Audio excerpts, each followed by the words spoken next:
When I say Stone Age, what pops into your head? Probably this, right? Grunting cavemen, dragging clubs around. But what if I told you that whole picture is just completely wrong? That the real story is about mind-blowing art and engineering that'll just, well, it'll blow your mind. Okay, let's start with just one number. 50, as in 50 tons. To put that in perspective, that's the weight of like 8 huge elephants. Now try to imagine moving a single stone that heavy. No wheels, no cranes, no modern machines. Thousands upon thousands of years ago. Because that is exactly what they did. We're not talking about simple huts here. We're talking about a civilization of master engineers and astronomers. People who moved 50-ton stones to build one of the most famous structures on Earth, Stonehenge. And they did it thousands of years before the Great Pyramids of Giza were even a blueprint. This, right here, is the true birth of human architecture. But to really get how they pulled that off, we've got to go back. Way back. Okay, so our story actually kicks off in the Paleolithic, the Old Stone Age. And this was the first massive leap for humanity. It was an artistic revolution. It's where we see the human mind as we know it just burst onto the scene. The ability to think in symbols, to create art, it all starts here. And this journey starts a long time ago. We're talking about a cognitive revolution, the moment when symbolic thought really ignited, somewhere around 70,000 years ago. This is the point where humans stopped just surviving in the world and started trying to understand it, to interpret it. You know, what's so fascinating about this early art is its purpose.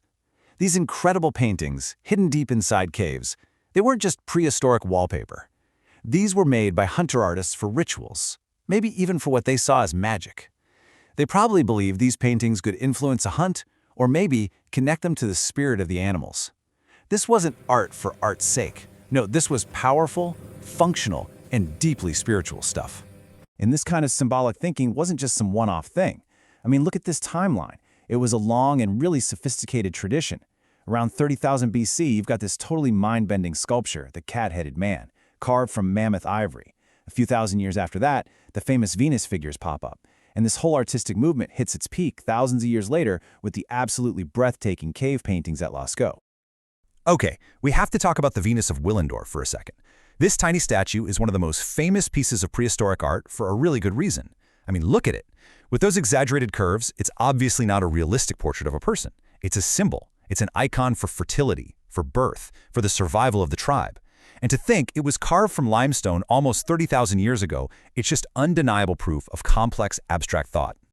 And you know what's cool? These artists had range. It's like there were different artistic schools back then. If you go to the Lascaux caves in France, the art is just explosive. It's full of chaotic movement and energy. These flowing lines that perfectly capture the frenzy of a hunt. But then, you head over to Altamira in Spain, and the style is the complete opposite. It's calm, serene, just these masterfully composed portraits of animals, totally at peace. All right, now let's fast forward in time. We're jumping to the second great leap for humanity, the Neolithic or the New Stone Age. And this is where everything changes. Humanity goes from interpreting the world to actively reshaping it. This is the first great engineering revolution.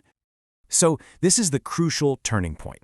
The Neolithic period, this is the birth of architecture. For real, humans stop just looking for shelter and they start designing their environment.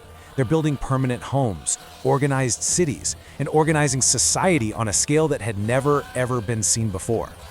And this wasn't just happening in one little spot. It was an explosion of innovation all across the ancient world. You've got Göbekli Tepe, this massive temple complex that's, get this, older than agriculture itself.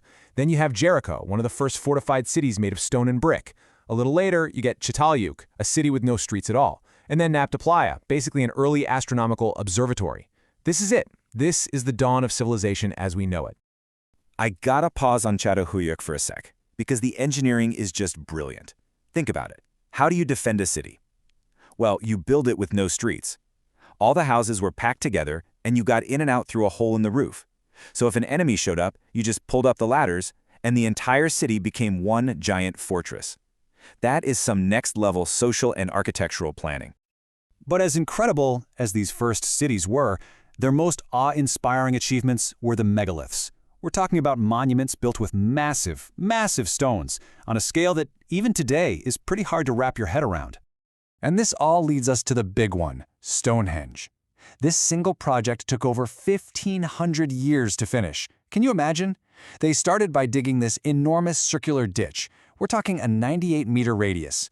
Then, they hauled 80 bluestones, each weighing up to 4 tons, over 385 kilometers. And then, they put up the truly giant sarsen stones, some weighing up to 50 tons. I mean, how? How do they do it? Well, they did it with science. That's the only answer. Building something like Stonehenge required a whole scientific toolkit. You absolutely need astronomy to line up the stones with the solstices, you need math and geometry to even plan the thing, and maybe most importantly, you need some seriously sophisticated project management. I mean, just imagine coordinating huge teams for quarrying, transport, and construction, all without a written language. This was organizational genius on a totally epic scale. So all of this brings us to a really fascinating question. We've just seen these two incredible revolutions, right? The artistic leap of the Paleolithic and the engineering leap of the Neolithic. It's kind of like art versus architecture. Yeah, on one side, you've got the Paleolithic hunter-artist. These folks mastered the inner world. They learned to think in symbols, to capture the spirit of nature and to express this deep spiritual identity. But then, on the other side, you've got the Neolithic farmer-engineer. They mastered the outer world. They figured out physics, geometry, and how to organize huge groups of people to literally reshape the planet. So which one was the bigger leap? The artist who learned to see and interpret the world in a brand new way, or the engineer who learned how to fundamentally change it? Which of these two ancient revolutions truly set the course for everything that came after? Now that is something to think about.